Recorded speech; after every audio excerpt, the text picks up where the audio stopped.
Hi, what is up, people? So, just doing a little video to wrap up the year 2019 on some of the things that I've been collecting over this whole year. I am a Pokemon collector that's just started this year. Well, I would say restarted. I've been in Pokemon for a while, and then eventually my hobbies and interests just sort of like ticked away, and then sort of came back in 2019, somewhere in mid 2019. Just a few things that I've been purchasing off from UK market, and as well as when I came back to Malaysia, and what I think is a good investment, I would say. I mean, this whole investment thing is, it sounds ridiculous for people because this just practically came out in 2019, and then it's gonna take a long time before it's even getting any value. Of course, it's got its current value at the moment, but I'm really talking about the long term investing kind of shenanigans. So over here, I've got like a few selections of what I initially thought would have been like a good investment for a start. Initially, what I've really purchased for a start is this Dragon Majesty's Premium Power Collections. Got a little crease over there, unfortunately. So yeah, it's got all this the Dragonite GX, Kingdra GX kind of stuff, and I was really I was really thinking that this was gonna be a thing because, well, I've watched Unlisted Leaf, and he was just telling people, his audience, that this was a Europe exclusive, and he's got to go to London to get a box of these. And of course, some things are over exaggerated, up, and that practically hit me after some time. But at the heat of the moment, this was really something that I thought would have been good for to keep as an investment until I analyzed the set a little bit more on its collecting value and whatnot. It's got its value based on playability, but in terms of collection, I can't be sure. It's not really got anything iconic. I thought there are things like Charizard or some. I mean, there is Charizard in the set, but it's not like it's a collectible art or whatnot. You can practically just look up the internet to see what Dragon Majesty consists of in the set. And apparently, based on what I feel, I think this is probably one of the investment that I felt kind of bad about, because I realized coming back to Malaysia, you can actually get them as well, and for a fraction of a price. Well, that's over exaggerating, but like much cheaper than in the UK. So that just kind of feels bad on my end. But well, what's been done's been done. I'm gonna move on with that. Next thing we're gonna see is this Hidden Fates Elite Trainer box. Hidden Fates is one of those products that are so premium. They're kind of like the Shining Legends, and of course Dragon Majesty as well. Out of the set of Sun and Moon, I would say this is a really collectible one, and I'm sure some of you can agree with me on that. So at the moment, it's been proliferating in the market, and US stores, UK stores as well, are just kind of finding ways to sell. You can get them off Tesco's for like £18 or less. That's in the UK, but in the US, you can probably get super cheap deals of Hidden Fates. This came out at £50, and I thought it was a steal because prices were really picking up. Um, but I would say, since this is an elite trainer box, I don't think they're really reproducing this. So either way, I think this is a really nice thing to hold for a bit. So I'm not even mad that I paid £50 for this, but as per saying that Hidden Fates product, there's a lot more, because yeah, you get all the bunch of tins, and over in America and the UK, there's way more. But I'm all right with the Elite Trainer box.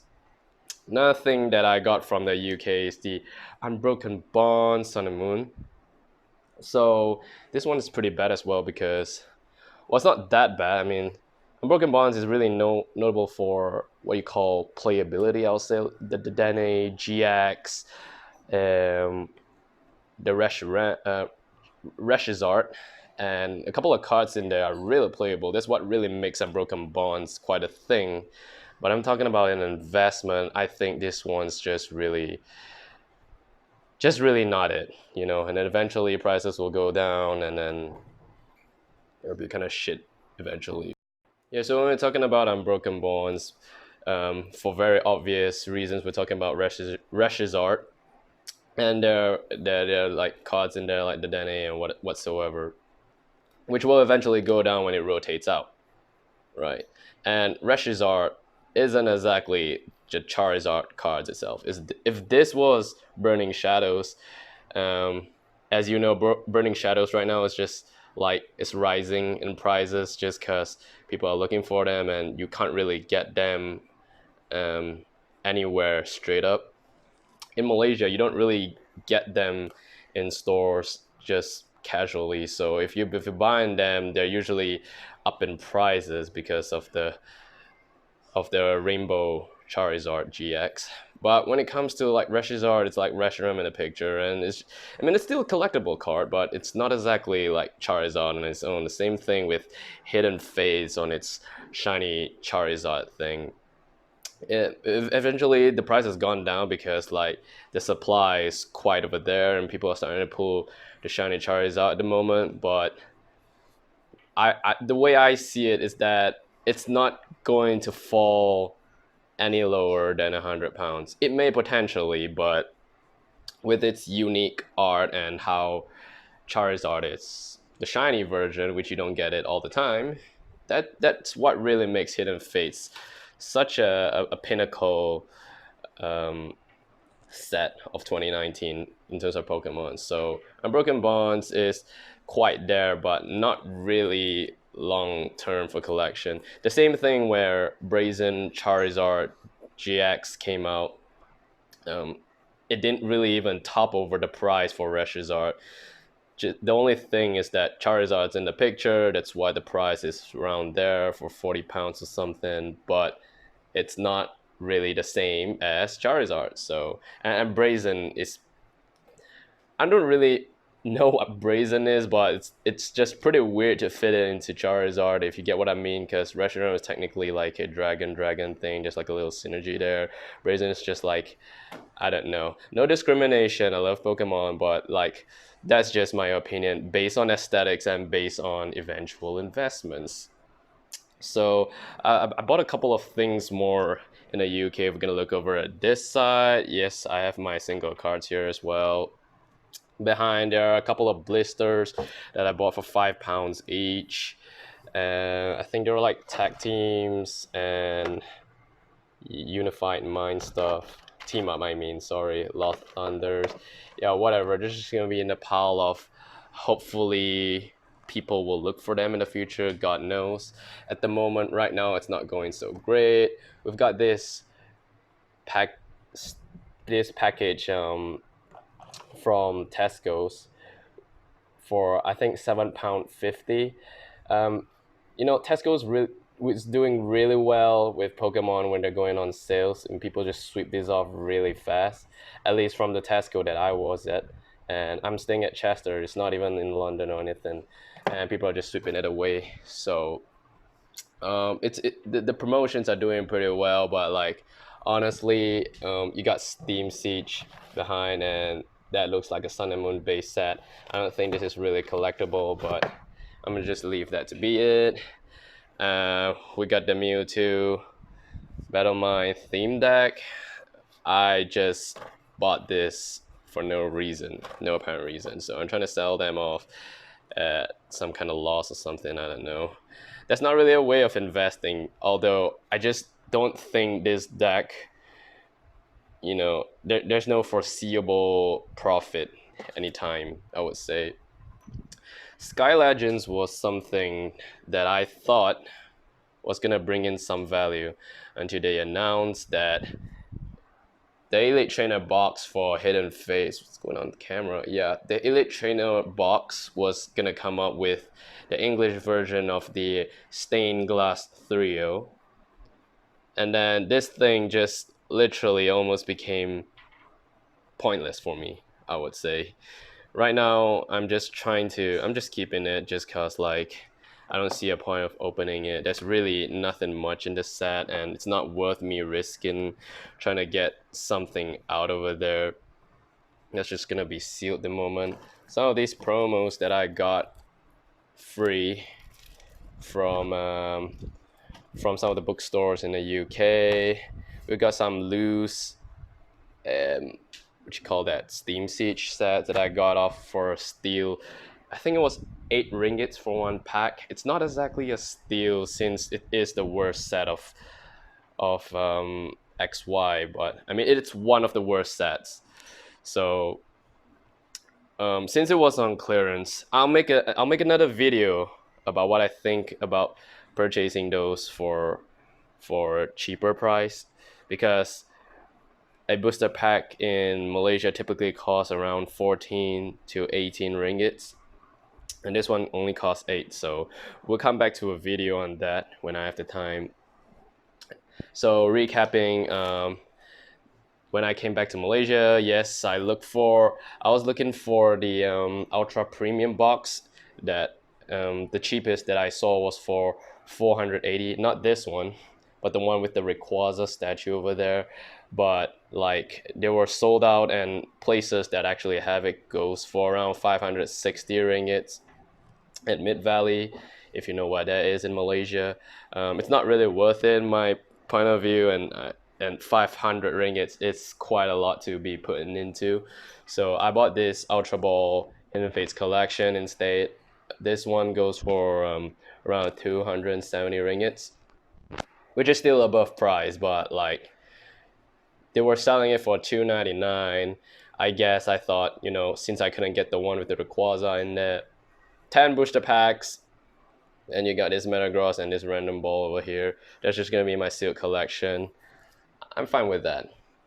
So I got this 2019 collector's chest. Yes, this was purely out of my fun. I don't even know why I still keep this sealed, because like tentatively I just wanted this too.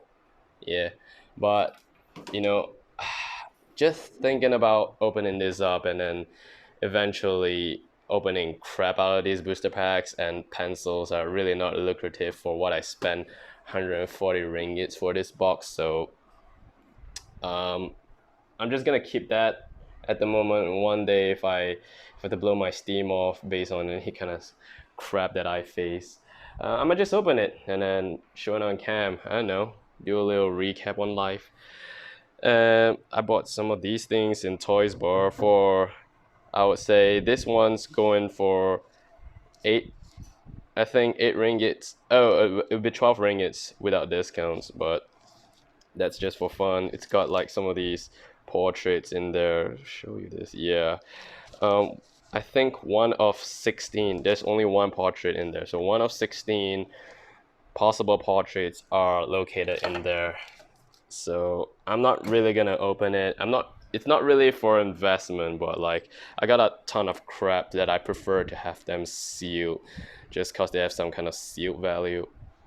This one, Tag Team All Star, that I got for about $44 on eBay. But after shipping, that it came around like 250 ringgits to, I think, around 250 ringgits, I would say. So this one's really interested me for a bit because of the god packs and whatnot. It's really hype, but after realizing how much it cooled down at the moment, it's really not worth unboxing this kind of stuff. But there might be some value, we'll never know. It would not be as valuable as the shiny GX version, but like this is kind of not bad just to have, since it is exclusive only on the. Sorry about this whole mess, but this is pretty exclusive on the on only on Japanese market, so there's no English version of this. I'm pretty glad about that at least. Here are just my loose cards. Some of them that I bought on eBay. Some are just open up. And yeah, we've got a few tins over here. I think the Charizard tins are pretty worth keeping for a bit. Got that as well. I had the Raichu one, but I've opened it up based on, due to curiosity and the hope to open up the shiny Charizard GX, which was a major failure. But of course, after all, it's just a long shot. We got Sylveon over there, which I think it's just wasted a little bit of my money just because I saw it on Tesco, and every time I do my groceries, I just pass by this Pokemon area, and I'm like, I feel like I gotta get something Pokemon, you know. So I got the tin for a pretty not good price, but I got it anyways. Regardless, we just got some coins and this random magazine that cost me about £5 with two sampling packs over there. Who knows if anyone wants to collect them? Just some more loose cards and some Detective Pikachu and random stuff that I got at the moment. So that's it for my inventory. Oh yeah, and some extra loose cards. Such a bay Evan here over here. Yeah, and just to see them like this, just kind of line up to like, hey, we're bad people. Not Sabrina, but like, since she's got such a bad eyes. You know what I mean. So God, this camera. So this is it for my 2019 inventory. This racked up to about 2,500 ringgits worth of MySpace. So we wouldn't know in the near future whether we could flip a profit over this, but we're gonna try our best. So thank you very much. Happy 2019 and coming of 2020. See you guys.